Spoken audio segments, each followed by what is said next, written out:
The emergency alert woke Commander James Walker from his sleep at exactly 300 hours. Red warning lights flashed across his quarters aboard the Earth Defense Station Yama, casting eerie shadows on the metal walls. He grabbed his uniform and was dressed before the second alert could sound. "Report," he barked as he entered the station's command center.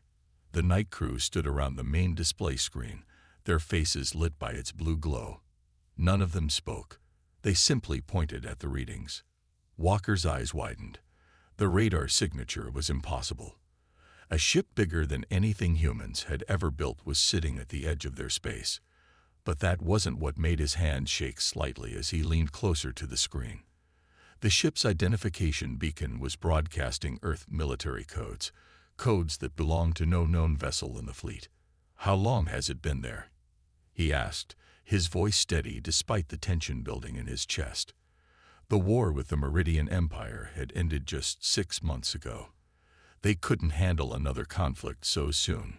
"First appeared 30 minutes ago, sir," Lieutenant Rogers answered, his young face pale in the screen's glow. "Just blinked into existence. No warp signature, no jump trace. Nothing. It's just there." Walker studied the numbers scrolling across the screen.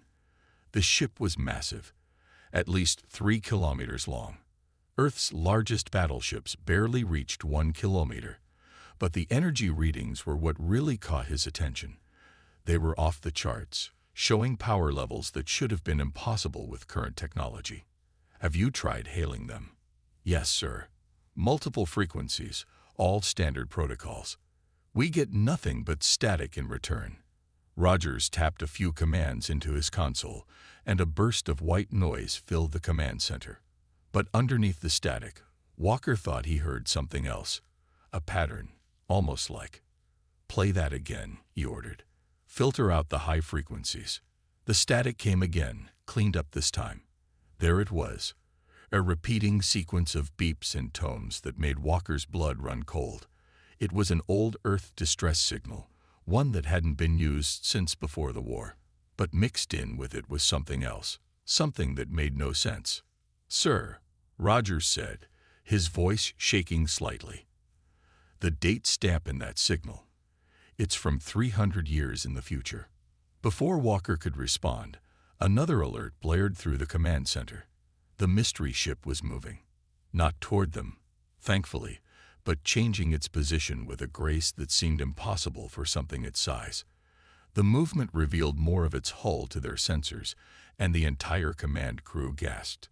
The ship's hull was covered in battle scars, some fresh, others ancient. But what caught everyone's attention were the markings. Earth Defense Force insignia, but not quite right. The designs were similar but more advanced, evolved versions of what they use today. And there, prominently displayed on the bow, was a name, EDF Phantom. "Sir," Rogers called out again, "we're getting new energy readings. The ship's changing." Walker watched in amazement as sections of the hull seemed to repair themselves. Armor plates shifted and reformed, covering damaged areas. It was like watching a living thing heal itself. "Get me Admiral Bennett," Walker ordered. "And contact Earth Defense Command. They need to see this." Within minutes, the command center's main screen split to show both Admiral Bennett's face and the Earth Defense Council chamber. Walker quickly briefed them on the situation, watching their expressions change from skepticism to concern to outright fear. "A ship that size couldn't have been built in secret," Admiral Bennett said, his bushy eyebrows drawn together in thought. "Every shipyard in Earth space is monitored. The resources alone would be impossible to hide." "Could it be alien technology?" one of the council members asked. "Something mimicking our signatures?" "No," Walker replied firmly. "The technology is clearly human in origin. Just more advanced. Much more advanced." As if to emphasize his point, new sensor data began streaming in. The ship's hull was made of materials that shouldn't exist, alloys that combined organic and metallic properties in ways that defied current metallurgical science. Its drive signature suggested propulsion systems that operated on principles their best physicists had only theorized about. "Commander Walker," Admiral Bennett said, his voice grave, "I'm giving you direct authority over this situation. Assemble a team. That ship needs to be boarded and investigated before the Galactic Council gets wind of this. If they think we've been developing technology this advanced in secret." He didn't need to finish the thought. The Galactic Council's restrictions on technological development were strict, especially for newer member species like humans. If they believed Earth was violating those restrictions, the consequences would be severe. Walker was already making mental notes of who he needed. "I want Chief Engineer Marie Thompson," he said. "She's the best we have at analyzing unknown tech, and a small security team. We don't want to appear threatening." The council members muttered among themselves before nodding agreement. "Granted," the head counselor said. "But Commander, be careful. Something about this situation feels wrong. That ship, it shouldn't exist." 4 hours later, Walker stood in the station's hangar bay, watching his team prep their shuttle. Mary Thompson was running final checks on their scanning equipment, her dark hair pulled back in a tight bun, her movements quick and precise. The security team, just 3 experienced officers, checked their weapons while trying not to look nervous. "All systems ready, Commander," Thompson reported, closing the last equipment case. "Though I'm not sure our scanners will be much use. The preliminary readings from that ship, they don't make sense. It's like looking at technology from another universe, or another time," Walker murmured, thinking about that strange distress signal. He shook the thought away and focused on the mission. "Everyone aboard. Let's go meet our mystery ship." As their shuttle launched from the station, Walker watched the massive form of the Phantom grow larger in their viewport. Up close, it was even more impressive. The hull seemed to shimmer slightly, like heat waves rising from hot pavement. The battle scars were clearly visible now, huge gouges and burns that spoke of terrible conflicts. "Look at that," Thompson breathed, pointing to a particularly massive scar near the ship's bow. "That damage pattern. It's like nothing I've ever seen. What kind of weapon could do that?" "Hopefully, we'll never have to find out," Walker replied, but a nagging feeling in his gut told him otherwise. As their shuttle approached the Phantom's main hangar bay, massive doors slowly opened, revealing a brightly lit interior that seemed to beckon them in. "Sir," the shuttle pilot called out, "we're receiving automated docking instructions. They're in Earth standard format, but there's something odd about the code. It's incredibly complex." "Follow them," Walker ordered. "Take us in slow." As the shuttle glided into the Phantom's hangar bay, Walker couldn't shake the feeling that they were being watched. The bay was immaculate, unlike the scared exterior, with rows of unfamiliar aircraft and equipment that made Thompson's eyes go wide with excitement. "This is impossible," she whispered, her scanner beeping frantically.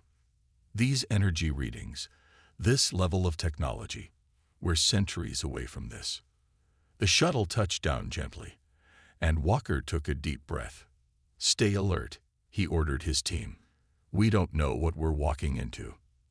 As the shuttle's hatch opened with a soft hiss, Walker stepped out onto the deck of a ship that shouldn't exist, carrying questions whose answers he wasn't sure he wanted to know. The air smelled clean and slightly metallic, and the deck thrummed with power beneath his boots. Their footsteps echoed in the vast space as they moved toward the inner doors. Just before they reached them, the static that had been their only communication with the ship suddenly cleared on their comms, replaced by a voice that sounded human but somehow wasn't quite right. "Welcome aboard, Commander Walker," the voice said. "We've been waiting a very long time for you." The inner doors of the Phantom slid open with a soft whisper, revealing a corridor that seemed to stretch endlessly in both directions. The lighting was different here, a gentle blue glow that came from everywhere and nowhere at once. Walker gestured for his team to stay close as they moved forward. "Your voice recognition patterns match our records perfectly," the strange voice continued through their comms. "Though I suppose they would, considering the circumstances." Thompson's scanner whirred as she swept it across the walls. Commander, these readings are impossible. The walls, they're not just metal. They're alive, somehow, self-repairing at the molecular level. Before Walker could respond, a hologram flickered to life in front of them. It showed a man in an Earth Defense Force uniform that was both familiar and strange, similar to their own, but with subtle differences that spoke of decades of evolution and design. The hologram smiled, and Walker felt a chill run down his spine. The face was eerily realistic. "I am Admiral Thomas Reed," the hologram said. "Or rather, I'm what's left of him. A digital copy, you might say. One of many that keep the Phantom running." The security team raised their weapons instinctively, but Walker held up his hand. "At ease," he ordered, though his own heart was racing. "You said you've been waiting for us. Why?" The hologram's expression grew serious. "Because history is about to repeat itself. Or rather, it would have, if we hadn't come back to stop it. Walk with me, Commander. There's much to show you, and even more to explain." As they followed the hologram through the ship's corridors, more impossible things revealed themselves. They passed rooms filled with technology that made Thompson gasp and furiously take notes. Weapons systems that could adapt and evolve during battle. Shields that learned from every hit they took. Engines that bent space itself. Every piece of technology you see here breaks at least 3 laws of physics as you know them, Admiral Reed's hologram explained. And all of it was born of desperation.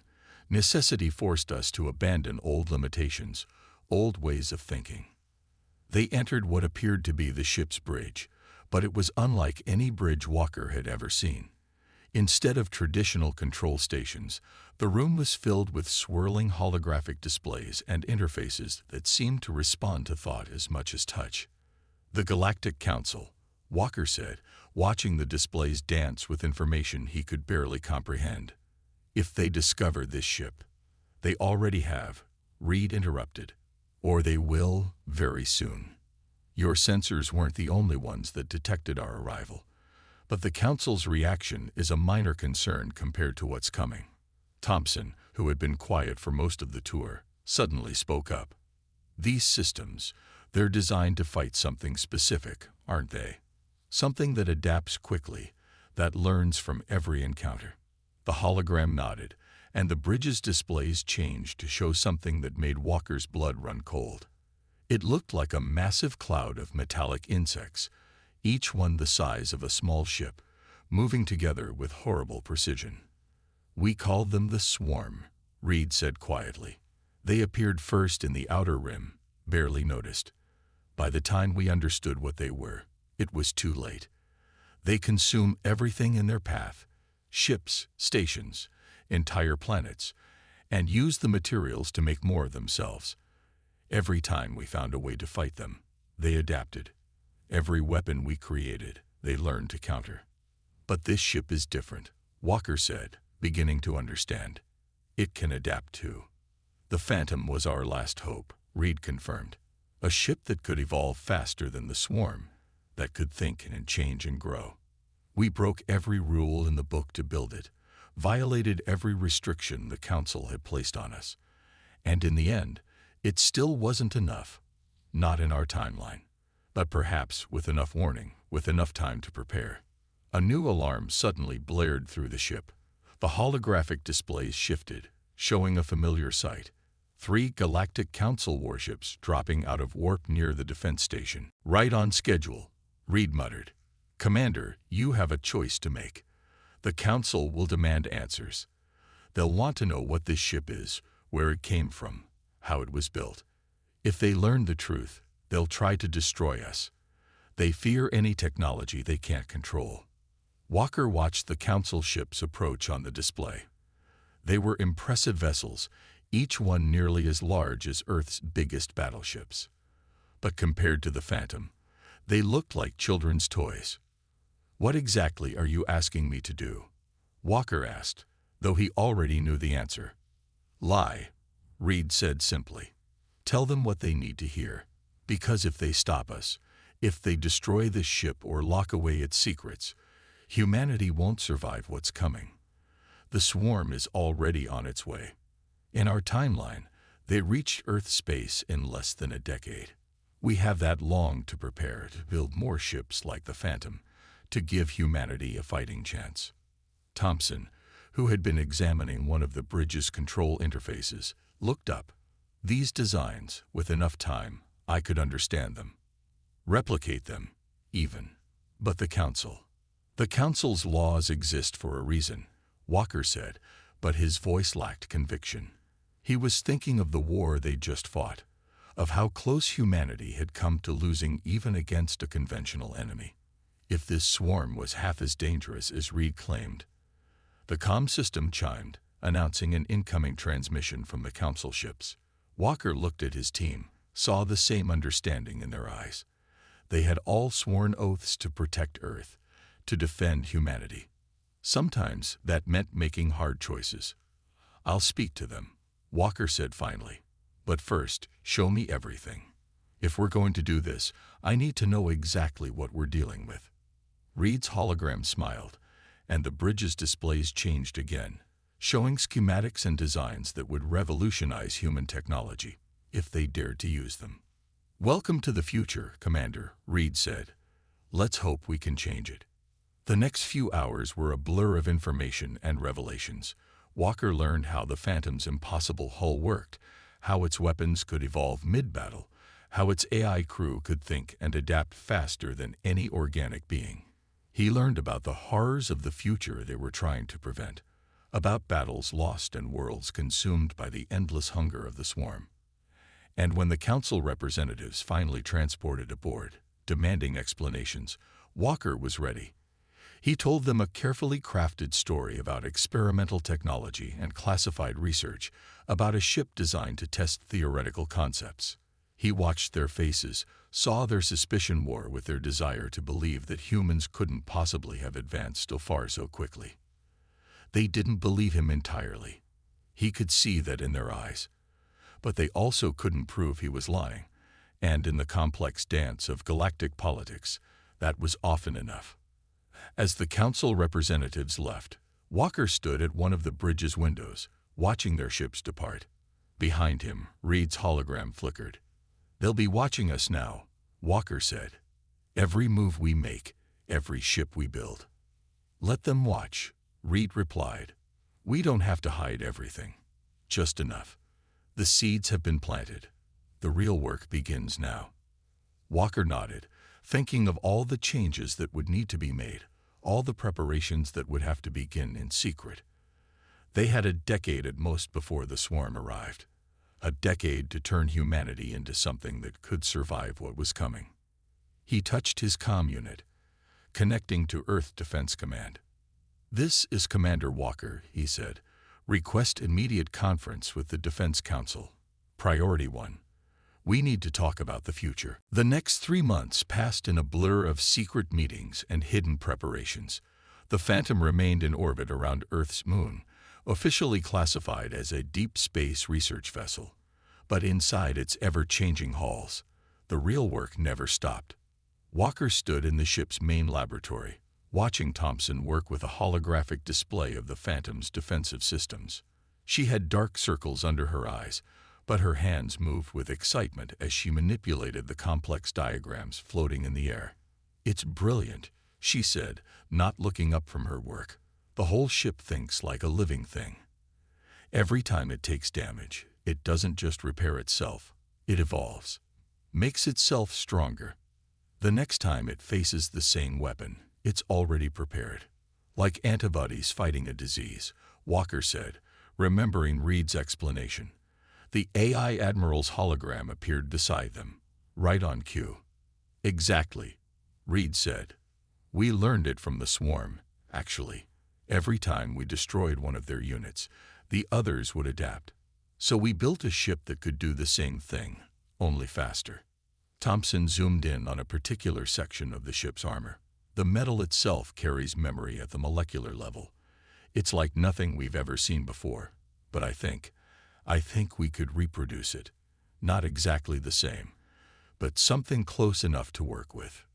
Walker nodded slowly. They'd been having more and more conversations like this lately. about which technologies they could safely copy without alerting the Council, about how to disguise their advances as natural progression rather than the quantum leap they really were.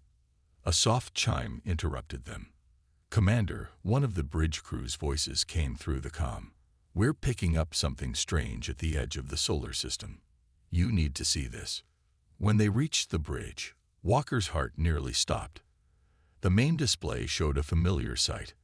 A cloud of metallic objects, each one about the size of a small shuttle, moving with perfect coordination.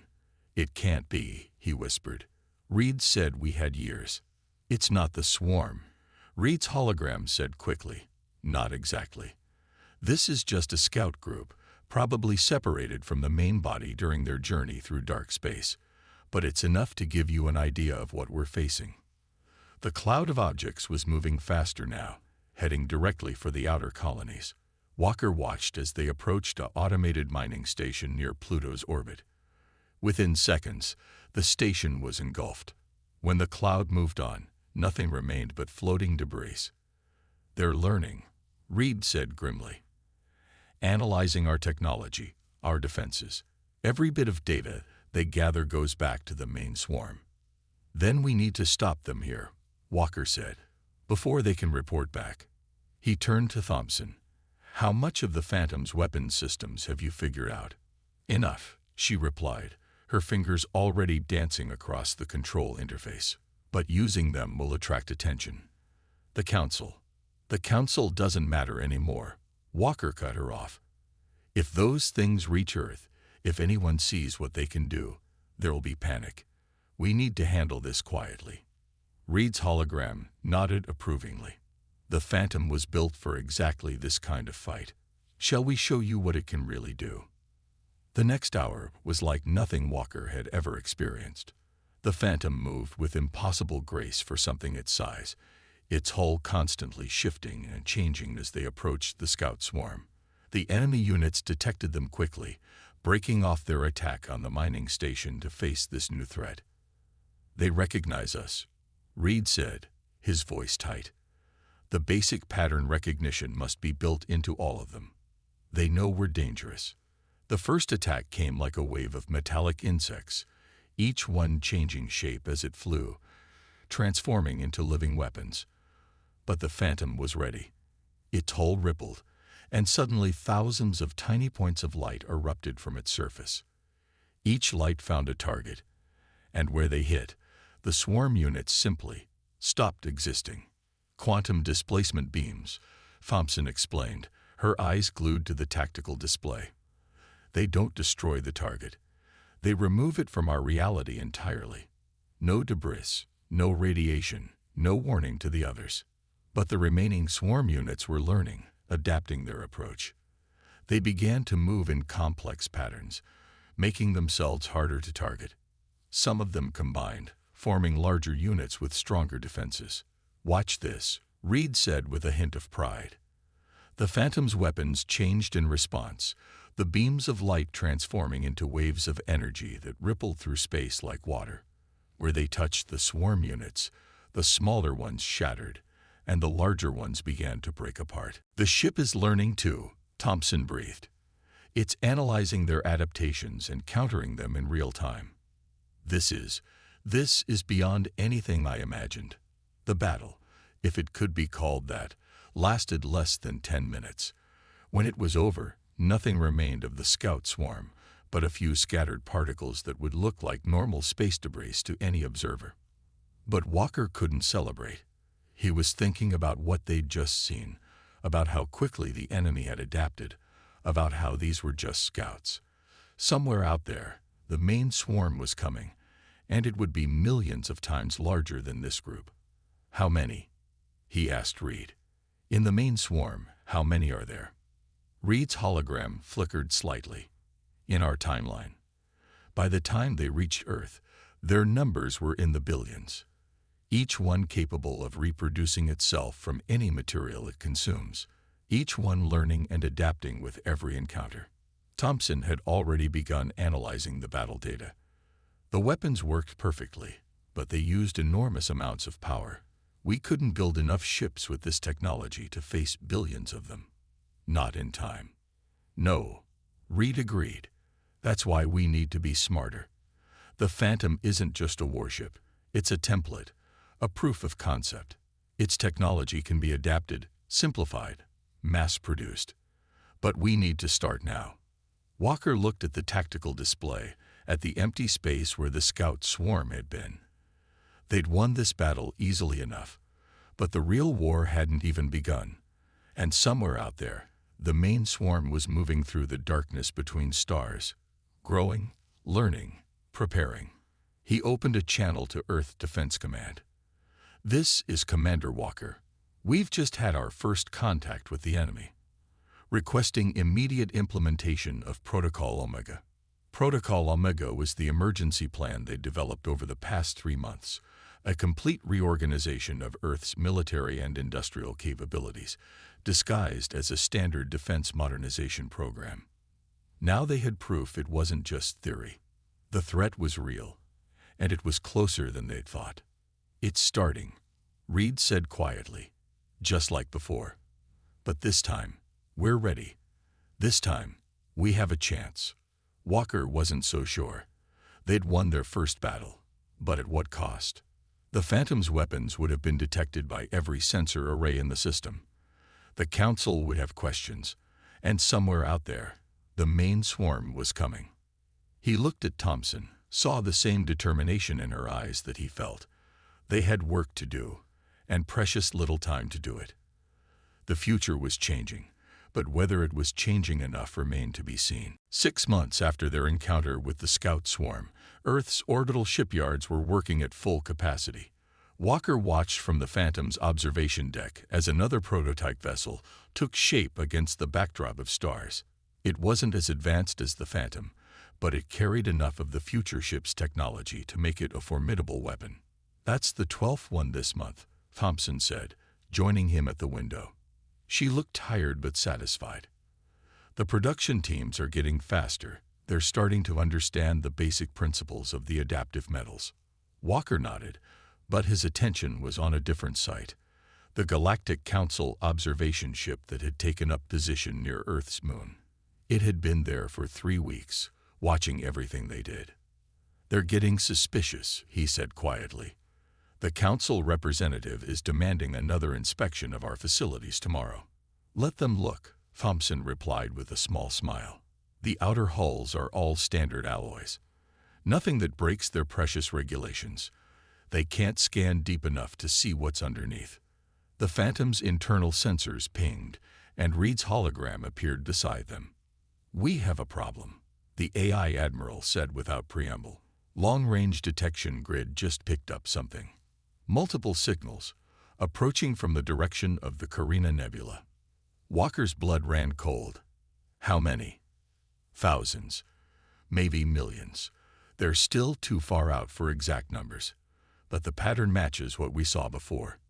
It's them. The main swarm." Thompson was already moving toward the bridge, her fingers flying over her portable display. "How long do we have?" "At their current speed? 2 months, maybe less.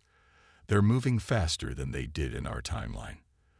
The scout group must have sent back more data than we thought." Walker followed Thompson, his mind racing. They weren't ready. The new ships were barely tested, their crews still learning how to use the hybrid technology. They needed more time. On the bridge, the main display showed a real-time map of the swarm's approach.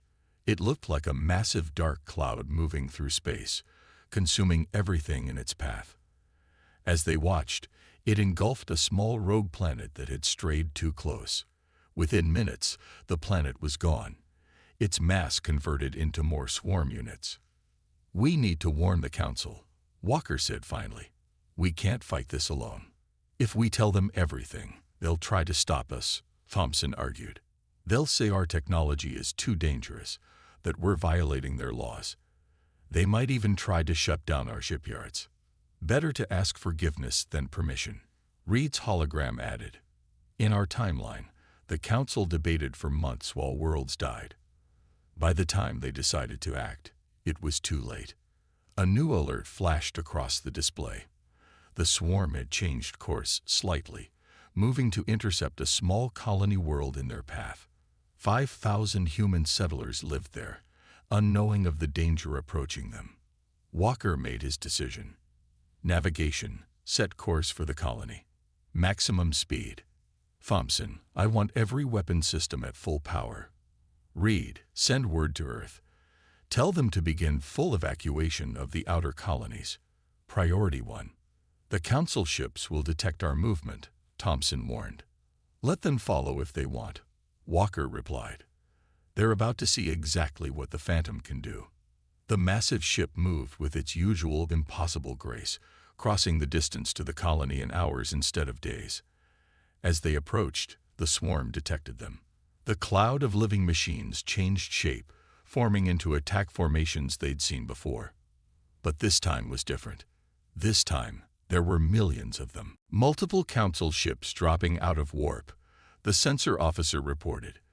They're demanding we stand down and explain our presence here. Send them the sensor data, Walker ordered. Let them see what's coming. There was a long moment of silence on all channels as the Council ships processed what their sensors were telling them. Then the emergency bands exploded with chatter. This is Council Overseer Williams to all ships. A familiar voice cut through the chaos. We are detecting an unknown hostile force approaching the colony. All vessels are hereby authorized to engage under Emergency Protocol 7. Thompson looked up from her station. They're going to get themselves killed. Their weapons won't even scratch those things. She was right. The first wave of swarm units hit the Council ships like a tide of metal. Their energy weapons passed harmlessly through the constantly adapting defenses. One Council ship vanished in a flash of light as the swarm began to consume it. Now, Walker commanded, show them what this ship can really do. The Phantom's hull came alive, shifting and changing as its weapons deployed. The quantum displacement beams that had worked against the scouts were just the beginning. New weapons emerge. Gravity lances that torn swarm units apart at the atomic level, temporal disruption fields that trapped hundreds of units in endless loops of causality, adaptive energy webs that learned and evolved with each passing second. Council ships, clear the area. Walker broadcast. Fall back to the colony. We'll handle this. For nearly an hour, space itself seemed to warp and twist as the Phantom engaged the swarm. Every time the enemy adapted to one weapon, the ship created two more. Every time they found a way through its defenses, the hull changed to counter them. But there were so many, even as thousands of swarm units were destroyed, thousands more took their place. The Phantom's power reserves were dropping, its adaptive systems struggling to keep up with the endless variations of the attack. We can't beat them all, Thompson reported, her voice tense. There are too many. We need. She stopped as new sensor contacts appeared. The prototype ships from Earth, all 12 of them, dropping out of warp around the Phantom. They weren't as powerful, not as advanced, but they carried enough of the future technology to make a difference. All ships, coordinate your attacks, Walker ordered. Follow the Phantom's lead. Target the control units, the larger ones in the back. Don't let them adapt to any single weapon for too long. The battle that followed would be talked about for generations. 13 ships against millions of living machines, fighting with technology that shouldn't exist. The colony below watched in awe as space itself seemed to burn. When it was over, the remains of the swarm retreated, leaving behind a graveyard of twisted metal and broken machines. The Phantom and its sister ships had won, but the cost had been high. 3 of the prototypes were destroyed, and the others were badly damaged. But they had proven something important. The swarm could be beaten. Council ships are hailing us, the comm officer reported.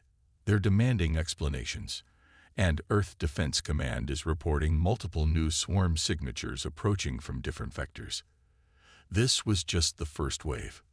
Walker looked at Reed's hologram, saw the grim determination there. They had won their first real battle, but the war was just beginning. And now the Council knew exactly what they were capable of. Open a channel to all ships, he ordered. Council and Earth vessels alike. They need to understand what we're facing, what we need to do to survive. The future was changing, but the real fight was still to come. And this time, humanity wouldn't face it alone. 1 month after the battle at the colony, the space around Earth had changed beyond recognition.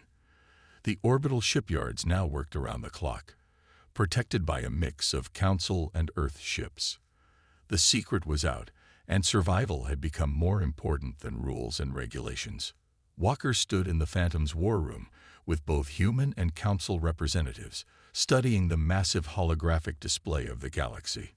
Red dots showed confirmed swarm sightings, and there were hundreds of them now, all moving with terrible purpose toward the heart of human space. The main body of the swarm will reach us in 3 weeks, Reed's hologram explained to the gathered leaders. What you've seen so far are just the advance forces. The real army is beyond anything you can imagine. Then we run, one of the Council members suggested. Evacuate Earth, fall back to the core worlds. The Council fleet could protect. No, Thompson interrupted. She looked different now, harder, more determined. We've seen that future. The swarm doesn't stop. It never stops. Either we beat them here, or everyone dies. Everything dies. The Phantom's sensors had detected the true size of the approaching swarm 2 days ago. The numbers were beyond comprehension.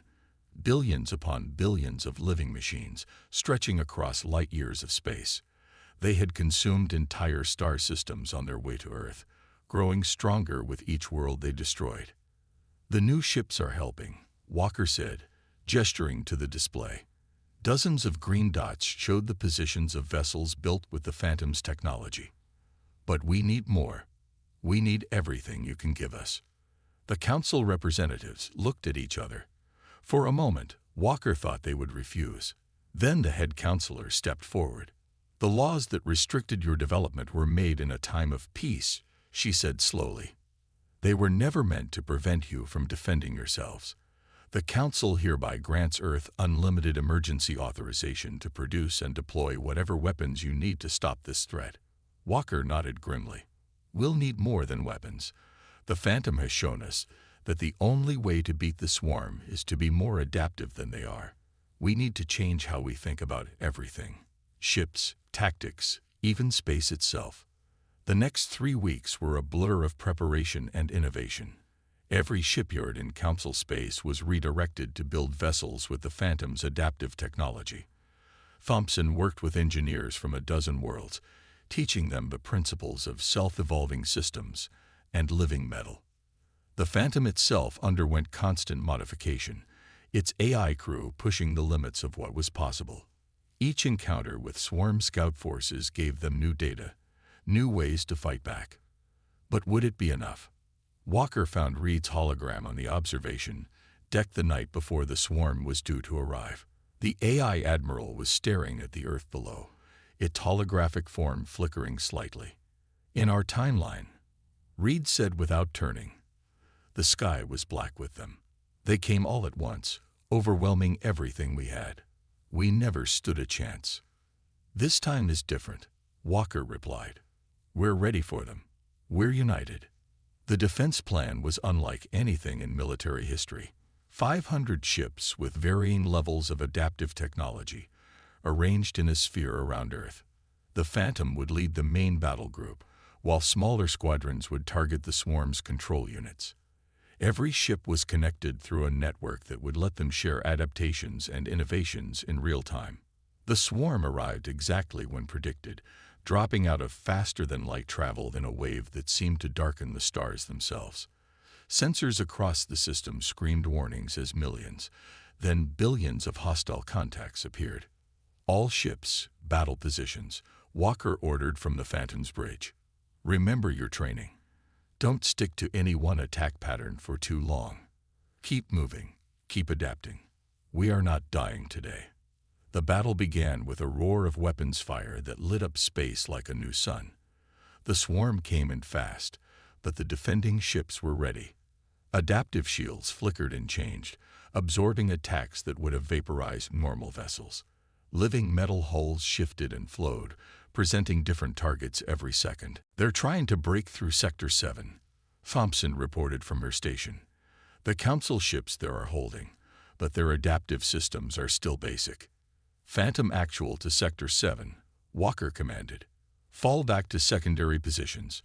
Let them think they found a weak spot." It was a strategy they had developed over the past weeks, deliberate weak points in their defense that would draw in the swarm units. As thousands of living machines poured through the gap, the trap was sprung. The Phantom and its sister ships unleashed their full power. Space itself seemed to twist and burn as weapons beyond current science tore into the swarm. Quantum displacement beams erased whole squadrons from existence. Temporal weapons trapped others in endless loops of cause and effect. Gravity lances pulled apart the larger units at the atomic level. But the swarm was learning, adapting, evolving. For every 1,000 units destroyed, 10,000 more took their place.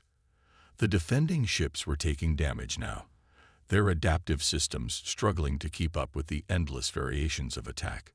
"Power reserves at 60%, Thompson called out. "We can't maintain this level of defense forever." Walker watched as two of their ships vanished in bright flashes of light, consumed by the swarm. The enemy was learning faster than before, finding ways through their defenses, if they couldn't find a way to end this soon. Then Reed's hologram snapped upright. "The pattern," he said suddenly. "Look at the pattern."